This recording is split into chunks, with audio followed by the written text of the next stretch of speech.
All right, I'd like to welcome everybody out to the Northeastern Regional Advisory Council meeting on August 4th, 2025. This meeting is being held in person at the Vernal DWR office and is also being streamed live on YouTube. This public forum allows you to express your opinions and ideas on wildlife management in our state. This RAC considers your feedback on the proposals before us today and reports them to the Wildlife Board. The Wildlife Board, not the RAC, is charged with setting wildlife policy for our state. We all have ideas and opinions about what is best for Utah's wildlife. It is why we are here today. We encourage those who want to express their opinion to fill out a comment card. Comments at today's meeting should be focused on topics listed on the agenda. Unrelated comments will not be heard today and should be sent directly to the DWR or RAC and board members for consideration another time. We expect those in attendance to respect the people who speak, especially those who hold views that don't align with their own. Respectful behavior facilitates effective meetings where RAC members can listen, digest, and address the concerns, ideas, and proposals being presented. Disrespectful behavior will not be tolerated, and those who engage in it will be asked to leave. Lastly, please help reduce distractions during the meeting by putting your phone on silent. And if you need to take a call, we ask that you step outside. I'm Nathan Crapo, and I'll be filling in for Eric Major tonight. He has some other commitments he had to be to. I think he's online with us for a few minutes. But at this time, we'd like to members of the RAC to maybe introduce themselves, state their name and who they are representing. Maybe we'll start over here on the right. Richard Bueller, representing the public at large. Willis LaFavor, UNT County Commissioner. Grizz Oline, sportsman representative. Jordan McMahon, Bureau of Land Management. Natasha Haddon, U.S. Forest Service representative. And those online, if you could. Eric Major, representing the public. Thanks, Nate, for filling in. No problem. Adam Nielsen, Viewable Wildlife. Okay, is that all we have online? It's the two? Okay. All right, we'd also like to recognize members of the DWR who we'll be hearing from today. We have a few of them online as well. I believe I seen, was Craig on there? I believe I seen Craig on there. Trina, and then also we have Rusty Robinson and Dustin Mitchell that we'll be hearing from today a little bit. So I'd also like to appreciate the other divisional employees who are here in person and online, and also those members of the Wildlife Board. Looks like we have Kent Johnson online and Bob Christensen with us here in person. So with that,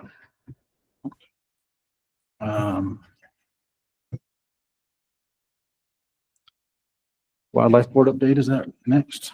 Sorry. All right, I'd like to give an update on the Wildlife Board meeting that was on August 21st, 2025 at Farmington, Utah. And the first action item was about surrenders and variances. And the following motion was made by Justin Oliver and seconded by Kent Johnson. And that motion was to approve the recommended changes to rules as presented by the division. And that passed unanimously. The second item was sportsman draw and group applications. And the following motion was made by Bob Christensen and seconded by Chris Robinson. And that stated that we approve the recommended changes to the rules as presented by the division, and that passed unanimously. The tagging requirements recommendation, there's a motion made by Paula Richmond and seconded by Bob Christensen. And that motion was that they approve the tagging requirement recommendations as presented by the division with the addition of a fourth photo for evidence of sex, and that passed unanimously. CWMU additional cow permits. There's a motion made by Kent Johnson and seconded by Paula Richmond, and that passed with 4 in favor and 2 recusals. Those recusals were Ryan Fouts and Chris Robinson. And that motion was that they approve the additional CWMU permits as presented by the division and allow the division to work within the rule to make adjustments and additions as necessary. There was a proposal for additional drought permits for bison on the Henry Mountains. There was a motion made by Chris Robinson and seconded by Justin Oliver. And that was that they move to approve the additional 19 bison permits on the Henry Mountains as presented by the division, and that passed unanimously. And then CWMU Advisory Committee membership. There was a motion made by Kent Johnson and seconded by Chris Robinson that they approve the membership of Gary Webb on the CWMU Advisory Committee as presented by the division, and that passed unanimously. I wasn't the one that attended that, I believe Eric did, but any questions from the RAC or anything that I missed there, Miles or Eric?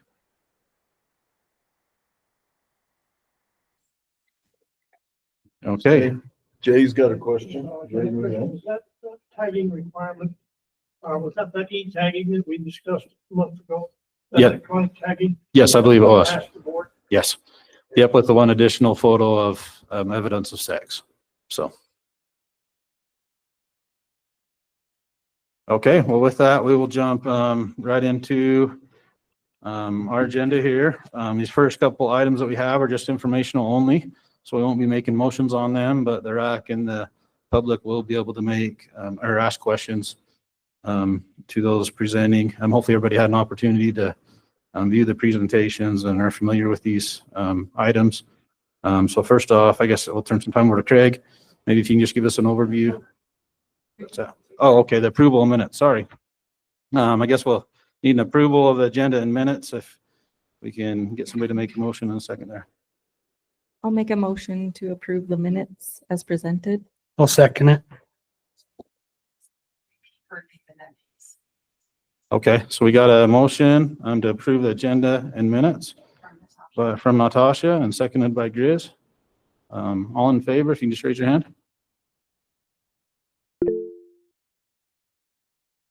All right, looks like that's unanimous. Thank you.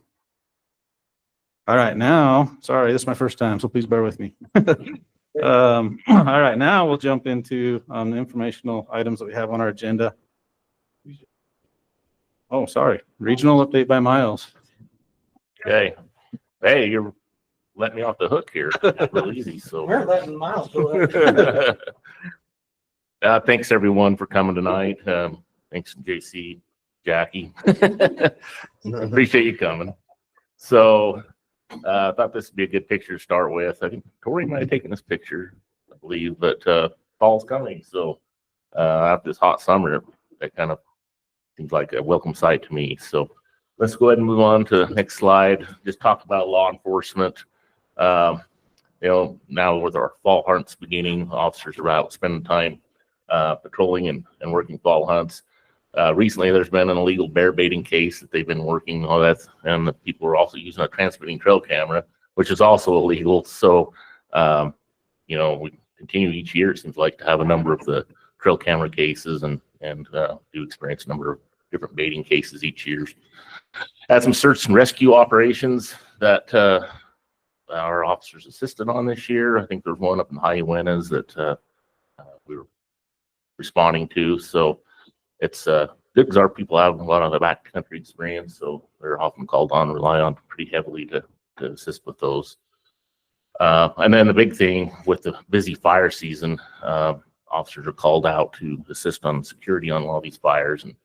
And with the Beulah fire that's still ongoing in Monroe, still a lot of work down there. It's kept a lot of officers busy throughout the state to work on those fire security shifts. Outreach. Tanya's excited here. So the Utah Birding Slam is now available. Tanya's been working on this for a couple of years now. And I don't know if any of you are familiar with like our Cutthroat Slam or the Upland Game Slams, but if you complete catching all 4 species or subspecies of cutthroat in Utah, you can complete that slam. I think there's the same thing for waterfowl. But this is a birding slam, but you don't shoot the birds. It's to do it, you register online for an eBird account, sign up for the slam online, and then you just complete these different challenges. And they range from different skill levels, from beginner to expert. There's 6 total slams. So the first one's pretty simple. You basically just make an eBird account and unlog 1 bird find, I think. But as you go on to the ultimate slam, it has some pretty challenging species on there that are pretty hard to find. Some of these are actually sensitive species in the state that you just don't see very often. So that'll take a little more work. But I think there's some opportunities for any level of birder to go out and participate in this. So it's pretty exciting, give an opportunity for some of our non-consumptive folks to interact with us and engage with us. And the funding for this will help us complete some work and projects that benefit some of our non-game wildlife as well. So you can see on there the link, the internet link to that web page, and go on there and answer any of your questions. That just launched on the 3rd, so it's very new. There'll be a lot of information shared out at the state fair as well, if anybody wants to participate. And if you have any other questions, talk to Tanya, because she worked really hard to launch this, and I think it'll be a good thing. Some other announcements. The Uinta Basin Youth Pheasant Hunt will be September 27th at Pleasant Valley Hunting Club. Anthony, I think, will have information for those that might want to sign up their youth for that. So get with Anthony if you're interested. Sandhill Crane Viewing Day will be October 11th. It starts down at Jensen in the morning, and then the afternoon viewing opportunity will be at Torrey National Wildlife Refuge. We're not planning any kokanee salmon viewing day at Sheep Creek this year. We'll be trapping kokanee actually now and probably into November for spawning operations, and so there just won't be many fish that pass. There's also been some beaver dams in the creek that any fish that we release will have a hard time getting up the creek very far. So we're not having any viewing day. People can still go up and look if they want, but the viewing opportunities will be limited. But we will have viewing days out at Strawberry River on Strawberry Reservoir at that trap site. So there'll be lots of opportunities there. Another exciting thing is just received word that approved for a $1.2 million federal aid grant for the Rough Rider Shooting Complex over in Roosevelt. There's been enough local partnerships go on that they've already completed, I think, the 100-yard range and things. This will enable the completion of the 200-yard range and some pistol ranges and things as well. So that's very exciting to be able to get that funding for the local communities and have a good shooting range in the Roosevelt area. Natasha and Tanya both have been working on some monarch butterfly tagging, and this picture here shows a monarch butterfly with a little Bluetooth tag. And so if you download this Project Monarch app, you can actually scan yourself. It just uses your Bluetooth signal on your phone to try to detect these butterflies. And so I know there was a tagged butterfly with just a wing tag, non-transmitting, that showed up at the wintering areas in California a couple of years ago. And so this is another way that you can potentially track these butterflies on their migration journey. So how many do we have tagged so far? With the blue morpho tags, we just have 2 so far Just this 2. year, but we have about 50 with the sticker tags on. Yeah. So, but we're gonna put more out near McConkey and near Josie's right now, and then it'll be up on the forest next week. So if you look for Vertus and Morris, you could find 2 of our bugs. Yeah. Little aliases. So it's kind of fun. Last year I would scan with my phone and I cheated and looked where other people have found them and went and found them a couple of times. But you have to be pretty close to them. I think within a quarter of a mile. But it's pretty interesting. Monarchs populations have really fluctuated and seem to be down right now. And they are a species that's been petitioned for potentially to be listed in the future. So that's a great one to get some more data and information. Habitat folks have been really busy. Last week, or I guess 2 weeks ago, we held a ribbon cutting ceremony for the new 1,600-acre Cook Wildlife Management Area in Daggett County. Dal Cook, it was his property, and he was very excited to have this property accessible to the public and of course his family into the future. So he actually donated a portion of the value as well, and we're excited about that property. It's up Phil Pico mountain area near Manila. So really cool property, and we appreciate Dal and his family for doing that. Our crews are just repairing guzzlers that were damaged by that really heavy 2022 to 2023 heavy snow load year. Some of our high elevation guzzlers did suffer some damage, so we're repairing a few of those this summer. A lot of fencing projects going on this year at different places.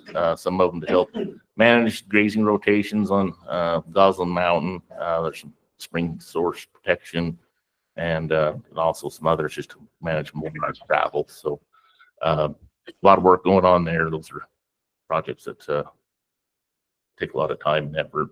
And the busy WRI project season is planned, and there'll be a lot of summer range and conifer removal projects coming up this fall. So a lot of work going to be going on that way. Aquatics folks just last night finished up electrofishing on the Green River the A and B sections. This is the annual electrofishing project.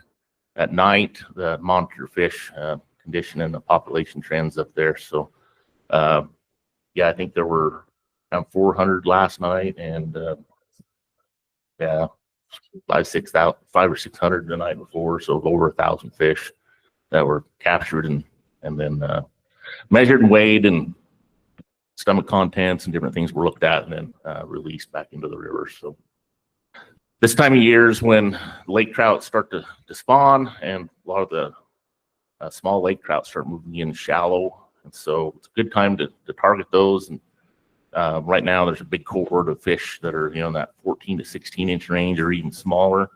So we're just encouraging a lot of harvest on those smaller lake trout.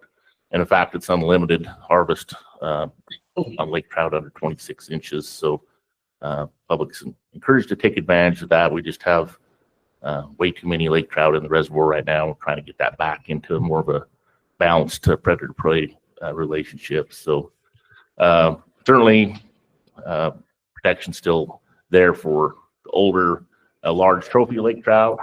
So those should be taken care of, but definitely people should consider harvesting those small ones. Again, the kokanee spawning operations are underway. So our crews will be spending a lot of time managing that trap and collecting eggs. We have low water conditions everywhere in the region. So this year there's liberalized regulations at Monas Creek Reservoir. This is the big Monas Creek, not the little Monas Creek, as well as Krause Reservoir. Monas Creek is going to be drained for some dam repairs. So we've liberalized those harvest limits to allow people to utilize those fish. And then the extreme low water levels at Krause Reservoir, we're not expecting those fish to survive the upcoming winter. And so there's liberalized harvest on those as well. And then our native aquatics crews have been sampling young year threatened and endangered species down on the Green River, and are seeing good numbers of young year Colorado pike minnow this year. It's been several years since we've seen very many young fish, so it's exciting to see those numbers looking good this year. And with the wildlife section, we just together in the future. We also have a new drawing contractor for the big game draws, well, all our draws. And so there's a few changes, but you'll see a little different look, starting with the sportsman draw application period coming up. There's a few changes, but there is a frequently asked question page and a toll-free number if anybody has any questions. But anyhow, I think it's supposed to be a little more seamless for entering harvest data and different things as well. And it integrates a little bit better. So I did look at it today, but it should be pretty straightforward. That's it for me. Anybody have any questions? All right. Thank you for that update. I know there's a lot going on in the region, and appreciate all the effort of the employees, things that they do. So, all right. Well, now, since I've been trying to jump ahead all night, now we'll go to our first informational item. And like I mentioned, these first two items are informational only, so there won't be any motions made. But we will be able to ask questions as public and interact to try to understand the presentations a little better. So, Craig, I think I've seen you online. If you're available, if you can just give us a brief summary and any changes maybe to your presentation, and we'll go from there. Absolutely. Thank you, Mr. Chair. Can everybody hear me okay? Yep. Great. Good evening, everyone. Just a few words before we open it up for questions. I'd like to recap some of the highlights from the presentation that we provided to everyone prior to tonight's meeting. This study was undertaken in partnership with Utah State University's Institute of Outdoor Recreation and Tourism and was coordinated by Doctors Jordan Smith and Chase Lamborn, two great guys and really helpful. The findings from the survey showcase the fact that Utah maintains a diverse fishing community made up of a wide array of interest groups, targeting particular species, focused on particular settings, and using a wide array of gears. However, one underlying commonality that we found among all anglers is that their primary motivation for fishing is indeed escape and pursuit of solitude, something I think we all can understand. Another major finding is that anglers who consistently participate in fishing are those anglers who were exposed to fishing at an early age. And similarly, those core anglers are also the anglers that are introducing youth to fishing as they engage in their passion. This is actually how they're passing the torch and setting the stage for consistent participation among the next generation. I think that's why in Utah right now we're seeing that consistent 12% per capita participation among our citizens over the past decade. Based on the findings of this survey, the division will be adjusting our management of fishing opportunities in the state in the coming years, catering to the needs of these subgroups of anglers in the fishing community, conducting targeted messaging and marketing campaigns to these groups, managing water bodies to provide a diverse array of fishing experiences, dispersing pressure to minimize crowding and maintain solitude where possible, focusing on the maintenance and improvement of viable desired fisheries, specifically in rural counties, and focusing on meeting the needs of core anglers with high retention. And those, again, are those that are have a high consistent participation. With that, I'll take any questions. All right. Is there any questions from the RAC for Craig?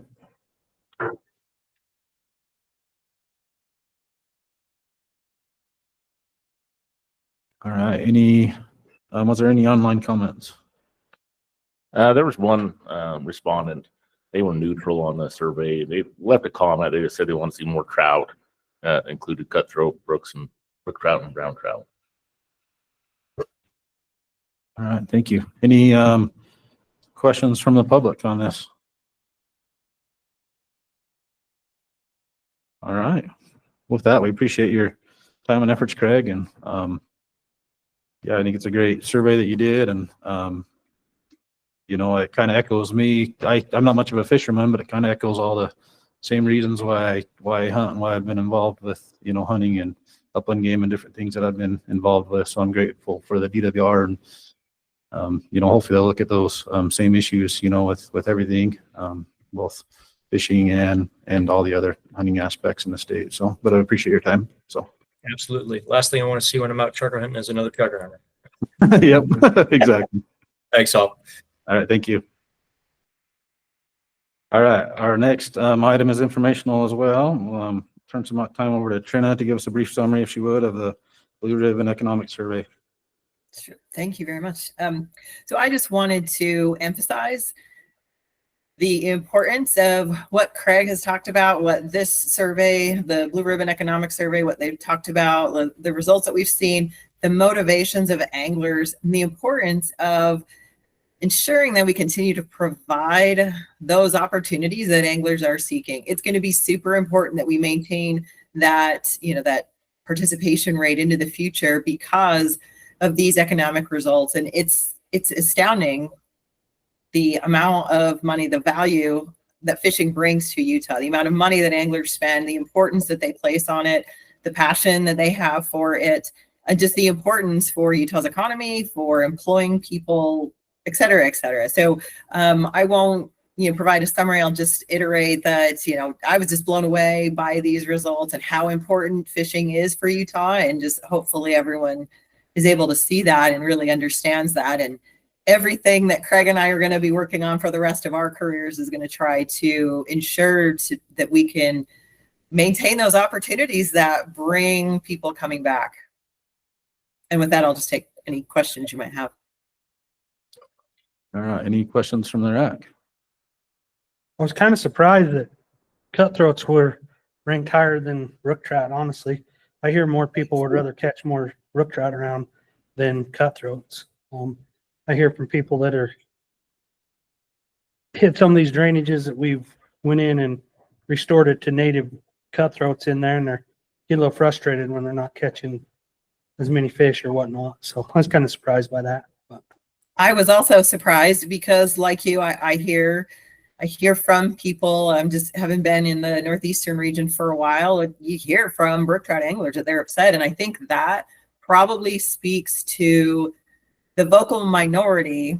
And it's not a minority, right? There's still a lot of brook trout anglers, but the cutthroat trout anglers, maybe they're not as upset, right? They're pleased by this. So you hear from the brook trout folks who are upset by that action, right? So I wonder if that's not just that little bit of bias when we hear from brook trout anglers more when we do an action that they perceived as threatening to their species of choice, whereas the cutthroat folks, they've got the cutthroat slam and they're not, we're obviously restoring 4 cutthroat trout in a handful of drainages. We're not eradicating those typically. So I just wonder if that just represents just a little bit of bias just based on what we're hearing from the people who are very vocal.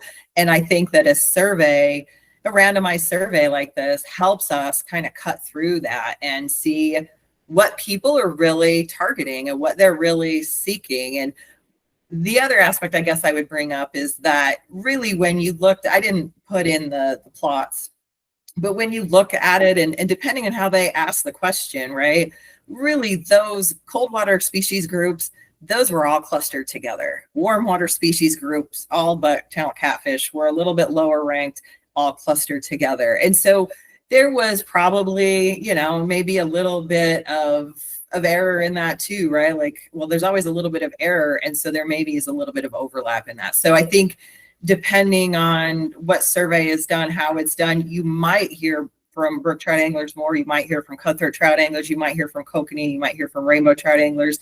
But I think the upshot and the bottom line is that cold water is still supreme in Utah, and that's what people are targeting. That's what they're seeking. That's what they're willing to pay more for.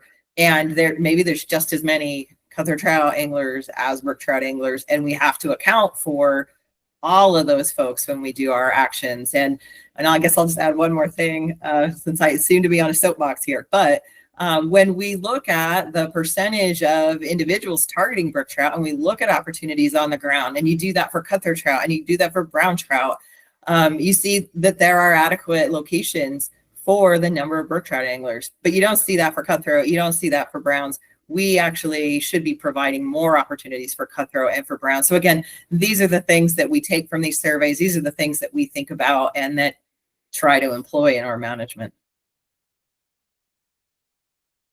I just more have another comment that I think the fisheries are right now in Utah are as good as they've ever been. I think they put a ton of work into it as far as the fisheries managers and whatnot. And I think it's just awesome. Like if you can't find an opportunity to go catch a fish somewhere, you aren't even trying. Like around communities, they're just everywhere. So I just commend you guys for doing what you're doing on it, though. You really are trying to reach out to people and provide opportunities. I think it's great. Awesome. Thanks for that. Yeah, the crews on the ground, they do amazing things out there. That's for sure. Making sure that folks have fishing opportunities aplenty. I just have one question. We talk about what drives people to fish, and a lot of that's to get away and kind of be secluded, and then we talk about the cold water species and how they're maybe favored over the warm water species. Is the division got some kind of plan to maybe push and advertise those warm water species more to maybe divide up that pressure on the banks and in the river or in the lakes and around the state? Yes, so we have been talking a lot about that. We'll actually be starting to meet with our bass anglers and walleye anglers to start looking at long-term plans, and it will take a year or two to develop those plans, but looking at long-term plans to be able to ensure kind of that same analysis that we've done, knowing that we've got adequate brook trout waters, we need more cutthroat, we need more brown. Do we have adequate black bass waters? Do we have adequate walleye waters? If not, how do we meet those needs? So we'll be engaging those folks over the next couple of years. And Craig is the lead of that. I don't know if he has anything he wants to add to that. Yeah, we have those species-specific management teams that we'll be engaging in over the next 2 years to make sure that we are providing ample opportunities for those specific groups of anglers, but also the aquatic section as a whole has been engaging in almost a 3-year process now of developing what we call a strategic implementation plan. That plan recognizes the fact that as the number of anglers grow out in the landscape, we're not going to be able to provide them with enough stocked fish to maintain catch rates, specifically for trout anglers, that they currently enjoy. And we're going to have to pivot to the use of warm and cool water species for that reason, but also because trout are not going to be able to persist in many of the waters that they have historically persisted in due to temperatures and other things. So as we begin to expose anglers to those alternate species, we hope that that allows us to kind of spread people out, make sure that people are still engaged in the sport of fishing, and make sure that they're learning how to embrace and enjoy alternate species opportunities other than trout. All right, thank you. I was just gonna make a comment. I took my kids fishing on Steinecker the other day and caught a whole bunch of nice sized sunnies. And so I think, like engaging the youth and keeping them involved, and like you mentioned, having them fish several times a year when they're younger, those type of species might be a way to keep those engaged by maybe, I don't know, increasing them or having other areas that have them too. And they taste good. I think they taste better than trout. Don't hurt me. We hear that a lot. Yes, definitely good thoughts. All right, any other questions from the RAC? Any online comments, Miles? Just one respondent again. They were somewhat disagreed. And their comments, they just wanted to see more trout, specifically brook trout, brown trout, and petrel trout. All right, any questions from the public for Tran? Okay, well, thank you for your time and your effort there. Okay, well now we'll go to number 7 on our agenda. Mid-plan review for Mountain Goat and Bighorn Sheep by Rusty. Thank you. Okay, cool. Thank you. Happy to be here. Just to give a quick background, both the Bighorn and Mountain Goat statewide plans are 10-year plans. They were written in 2018, so they're up for rewriting in 2028. But the plans both stated that within that 10-year period, we would do a mid-plan review. And so we did that, reconvened the committee. The committee felt that both plans were well written and that not a lot of changes were required. And probably the overwhelming sentiment is that the Bighorn plan especially really helped us forge good relationships with the ag community as far as Bighorn management. And so overall, just positive thoughts about those plans. And yeah, so we didn't recommend a lot of changes, but I'm happy to take any questions about the ones we did. All right. Any questions from the RAC? Or Rusty? You're saying not a lot of changes. Was there adjustments? And if so, what were they? Yeah, most of the adjustments were, we changed some language to reflect recent legislation as far as requirements made by the legislature for when we do a reintroduction for a species, that we'll write a unit plan that we'll bring together a local committee of local stakeholders to write that unit plan. And then we'll also write a mitigation plan and take that through the public process so that there's ample opportunity for people to express their concerns and to weigh in. Other changes, we added a couple units to the potential reintroduction list. We added Fremont Island to the potential Rocky Mountain reintroduction list. and we added the Boulder as a potential release site for desert bighorn sheep. We replaced some WAFWA guidelines, the Western Affiliation of Fish and Wildlife Agencies. They have a subcommittee kind of called the Wild Sheep Initiative. It's comprised of bighorn managers across the West. And in 2012, they wrote a set of guidelines for managing bighorn sheep, or actually managing domestic sheep and goats in bighorn sheep habitat. And so what we did is they rewrote that document again this year in 2025. And so we just replaced those guidelines with the new ones. We updated some type citations and other small references. And we added a statement about involving the public any chance we get when when we need to euthanize a bighorn sheep, if there's a disease risk, or if we've got a disease outbreak. We kind of made a statement about when we would be public, and also that we would also prioritize herd health and fair chase standards when we do that. We're not always going to call the public if there's a health issue or an ethics issue, if the sheep's too sick to hunt, things like that. So that's it in a nutshell. And with the goat plan, we just made updates to the state code references. Just a curiosity, you talk about reintroduction. Do you have the inventory to do that internally, or would you go outside? We're working on that. We have our desert bighorn nursery on Promontory Point, and we're trying to build that population up to a point where we can remove individuals from that nursery and then move them across the state. Likewise, we have Antelope Island that serves as our Rocky Mountain nursery. And so that's the plan. And Nevada and Arizona in recent years have been great partners to help us with some of those transplants from their states. But we'd like our own inventory that we can use in the future. Cool. Thank you. So with the Fremont, you mentioned the Fremont and opening that up. Is that planned to use that as a nursery or as a huntable population? That's been the initial conversations. I think that's what we would do if we did that. Is that would serve as kind of an extended nursery of Antelope Island, and just kind of I don't know if that's realistic to hunt out there, but the initial conversations have been to make that another nursery at this point.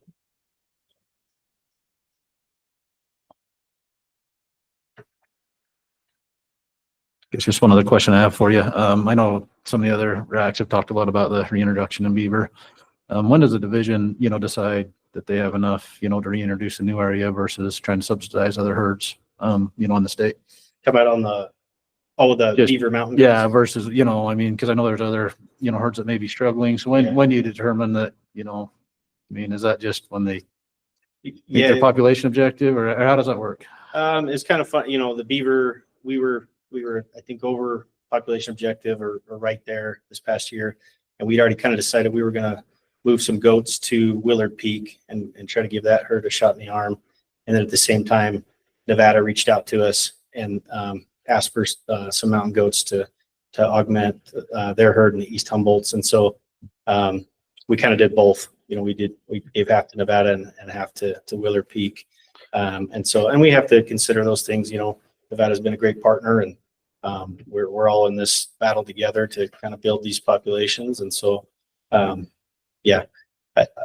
obviously we try to prioritize our herds as much as we can, but we also like to help our partners when we can.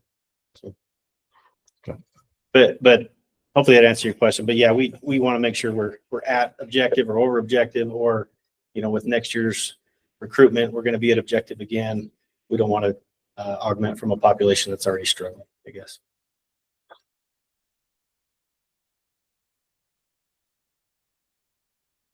All right. Any other questions from the RAC? If not, is there any questions from the public? All right. We'll go over electronic comments. Yeah. One response on this, they were neutral. They just felt like the plan needed to be reviewed every 2 years. They wanted to see longer hunts for once in a lifetime species, and then they were advocating for no population surveys during the hunts. that are open. Okay, we don't have any public comment cards for this subject, so any of your act discussion on this.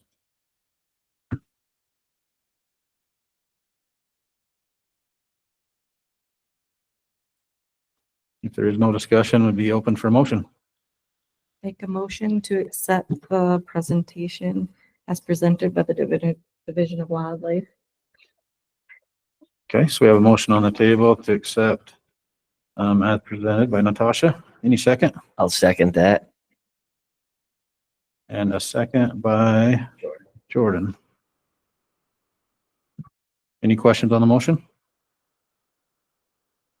If not, all those in favor, raise a hand. All right, looks like motion passes unanimously. Thank you. Thank you.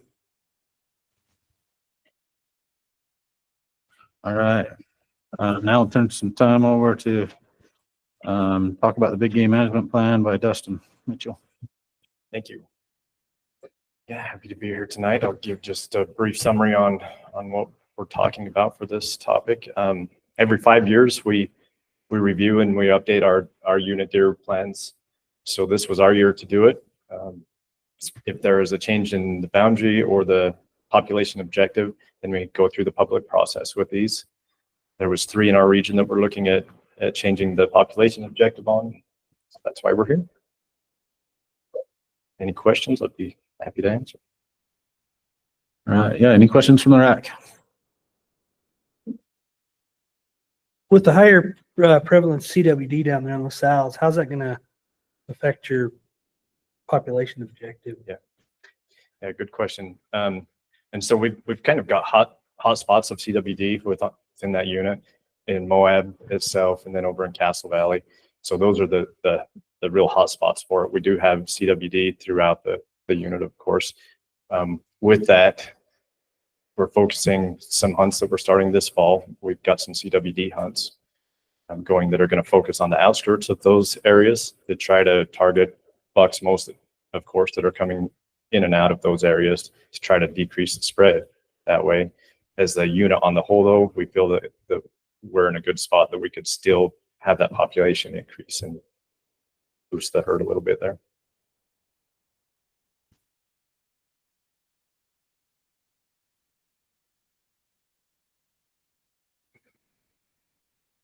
That seems kind of like a tricky deal. I have to trust you on this one. It is a tricky deal. We're still learning a lot about CWDs. So could that change in the future on test results of CWD and your population objective that you're shooting for? Probably not within the life of this plan, but in the future potentially. Yeah, and I will say you've probably seen it in the presentation, but we had been at 13,000 for years previous, not this last plan, but 2 before that and decades before that. So we've been at 13,000 for the objective. We're looking at going to 11.5, so below what we have been.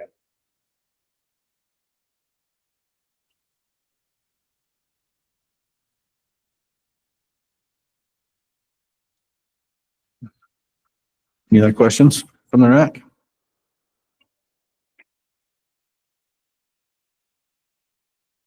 All right, any questions from the public? All right, no questions from the public.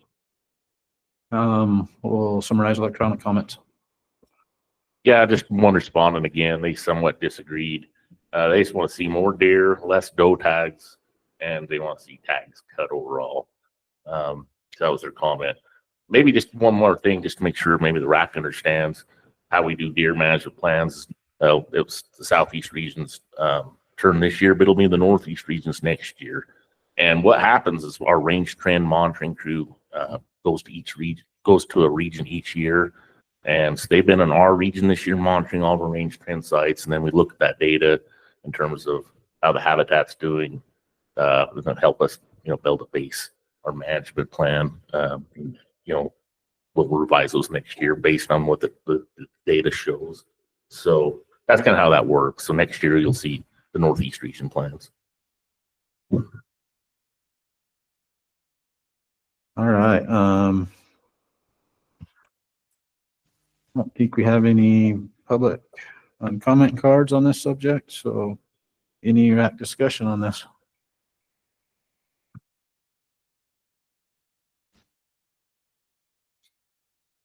I like the opportunity to increase some more hunting in the state. So I think it's a good thing, to try to reach for some of these, kind of raise these objectives up. And I know some of the biologists down there, and I know they work really hard on those ones. So I trust what I trust their expertise on it. So I think it's a good thing.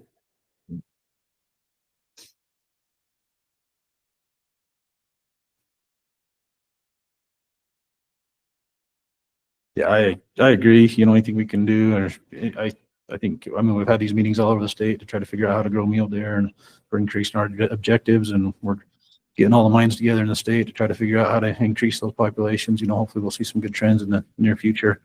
The CWD does have me a little worried. I know certain areas around here that we've had that prevalence, and we've really reduced the herd numbers. You know, majority of it on public or private land, not on public, but I've been involved in some meetings and the reasoning behind that. So I hope, you know, and I don't know the area down there. So, you know, I trust the division and the biologists down there to, you know, to monitor that in the future. And if that prevalence goes up, to help to make those adjustments as needed. So, but as far as increasing deer numbers, I'm all for it. So.